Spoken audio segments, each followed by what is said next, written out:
Donc dans ce tutoriel je vais installer LuxCore Render, mais la version en cours de développement pour Blender. Donc je vais sur le site de LuxCore, je fais pas ici télécharger, je vais dans communauté, forum, nouveauté, news, et ici on a une ligne laissée par le développeur principal qui est LuxCore Render Daily Automatic Build.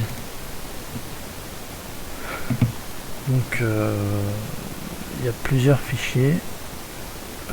Actuellement je retiens juste ce répertoire où on trouve les versions pour Linux, Mac et Windows, les fichiers zip directement installables, les add-ons. Voilà, télécharger. Il y a quelques semaines, cette version zip nécessitait l'ajout du fichier ici master.zip. Donc il fallait l'installer comme un plugin mais pas l'activer. C'est juste pour des fichiers additionnels qui étaient nécessaires au fonctionnement de Blend LuxCore.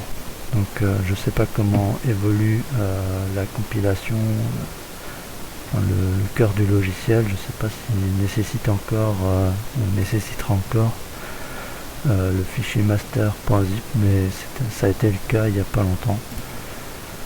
Donc voilà, ça c'est installé. Donc, après on va dans Blender. Donc j'ai téléchargé la version actuelle en cours de développement aussi, pour la simple raison que c'est le premier démarrage de Blender, pour la simple raison que j'avais des bugs sur l'add-on stable de LuxCore, la 2.3.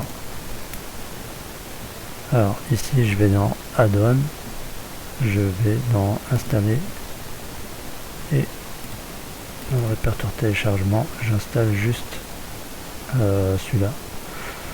Alors avant j'installais celui-là sans l'activer, et là j'installe juste Blend LuxCore latest Linux 64. Voilà, ça s'est installé correctement. Alors en cas de bug,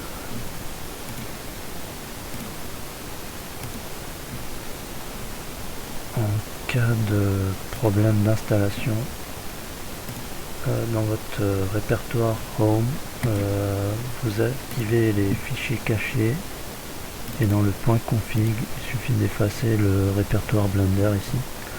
Donc ça réinitialise tous les paramètres de Blender, à savoir tous les plugins que vous avez installés, les add-ons et toutes les configurations qui ont été faites. Donc c'est à utiliser avec parcimonie. Faire un peu gaffe à ça. Voilà, ça c'est pour resetter Blender. Ensuite, une fois que le plugin est activé, on peut sauvegarder ici les préférences.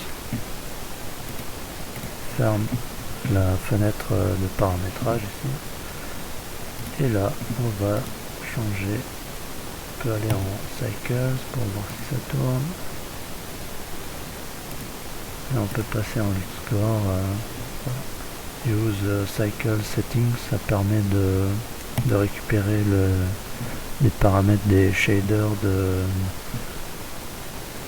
de cycles pour faire les rendus sous LuxCore. Voilà, c'est tout pour ce tutoriel. On peut activer le GPU, mais là ça va mettre un certain temps, plusieurs minutes. C'est la précompilation de tous les morceaux de kernel qui permettent le passage du calcul en mode GPU. Donc la première fois qu'on passe en GPU, ça met un certain temps, donc je vais pas faire la démo. Voilà, c'est tout pour ce tuto.